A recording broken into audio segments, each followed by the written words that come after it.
Ladies and gentlemen, it's Unlikely at SummerSlam here with the champ, Bayley. First question, Bayley. I didn't know where you were going with that because I didn't know the name of your network, the greatest podcast in the world. It's unlikely at SummerSlam that Bayley will win. No, that's disrespectful. I was gonna leave. And you're right in front of my face. Yeah, I'm not on Twitter. You're scared, I would never do that. Okay. I'm very scared. I'm so sorry. Also, John Cena had the same thing. He's like, the name of your podcast is Unlikely.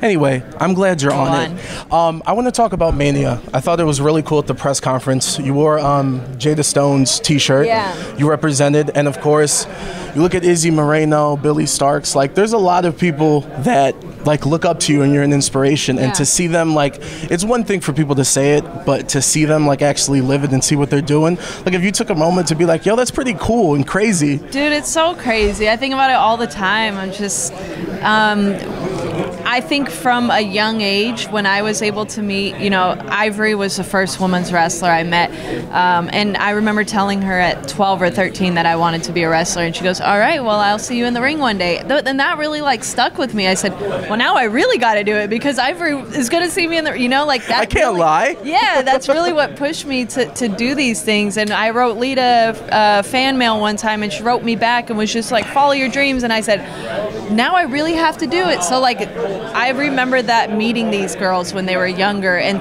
them telling me that they wanted to be a wrestler, and it's like, you're gonna do it. Like, if that's really what you want to do, I believe that you're gonna do it. So to see them, like, I remember Jada standing outside at our shows, as the fans waiting for us.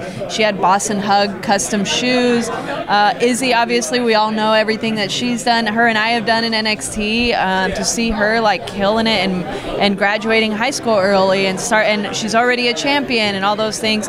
There's another one I met at WrestleMania. Her name's Becca. She started doing the belly to belly as her finish. So, like, I love that we have been able to inspire so many young people and that they're really going for it, and I feel so much pride in that. That's incredible. I do want to talk about your opponent for a second because Bianca Belair did an interview with Complex. She admitted that when she felt the finisher from Nia, she peed herself a little bit because it was extremely painful. I'm not going to ask you about when you peed in the ring. I want to ask you what move and what moment made you feel... That sounds like a Bianca thing. She's so like, disgusting. What move has made you feel like, yo, I just got hit by a bus, I'm not okay and won't be okay tomorrow either? Actually, from Bianca, when we had our last woman standing match in Saudi Arabia, we did, and she said the same thing about the belly to belly I did on the stage, but a suplex I took from her on the ramp, it just took me out. And actually a suplex we did in Mexico a couple weeks ago took me out. I don't know what that ring was made of, but my back is still jacked up from it. Anything that Piper Niven does to me, her big boss man slam, took that on the floor in Scotland. Those three come to my head right away. And you brought up Mexico. I don't know if you're reading my notes. I want to ask you, because it's the perfect segue. Seems like the landscape of the WWE, the women's division, is changing. There's rumors of Delta coming, Stephanie Vaquer, Giulia. Yeah. Like, how crazy is it and how dope is it to be like, no, come on, come to the division. Yeah, I love that we have a division that women from all around the world want to come to and that they all want a piece of. And I feel like it was like that a lot when NXT, when we were in NXT and we were coming up to Raw and SmackDown. And then it got a little, kind of this for a little bit. And now it's like peaking again. It's piking again, whatever the right term is for that. And I think that we're putting out the kind of competition that women want to be a part of and test themselves with. Obviously, there's companies all over the world that they can have their choice of, and they chose us. And I really need to step my game up. That's really what it's come to. And I've had that conversation with myself for, like, there's been a long time where, like, okay, well, I'm here. I'm a locker room leader. I'm a champion. But with these new girls coming in, like, they don't care. They're going to take everything from me, and I have to fight for it. Last question. So I live in Vegas, and it was really cool to be at Hard to Kill and sitting in one of, like, the Abraham Lincoln balconies.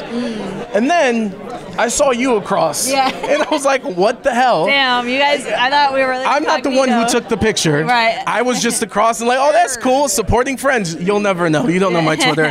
But that wasn't the only time. You've kind of gone to these shows looking like you're robbing a bank. How fun has that been? I don't know if it's fun, more so nerve-wracking. It's just like, man, and it's not that we'd get in trouble for these things, you know. They've been very cool with me coming to these shows.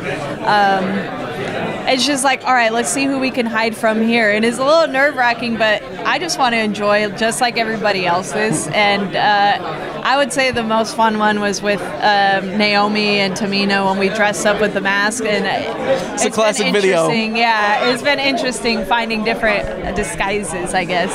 There it is. Yeah. Bayley, best of luck, and thank you so much for the time. Thank you. I appreciate it.